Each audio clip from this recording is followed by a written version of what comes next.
Kámo, Ježiš bude na Markíze.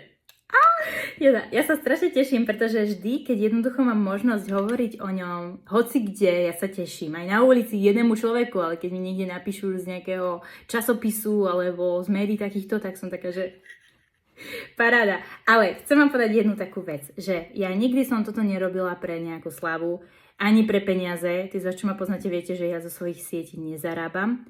A teda to chcem iba povedať, že vlastne veľakrát práve, že to, čo robím pre Ježiša, je na úkor môjho času a peňazí, že veľakrát obetovávam ten čas, ktorý by som mohla venovať zarábaniu peňazí tomu, že jednoducho riešim videá, ktoré robím zdarma o Bohu.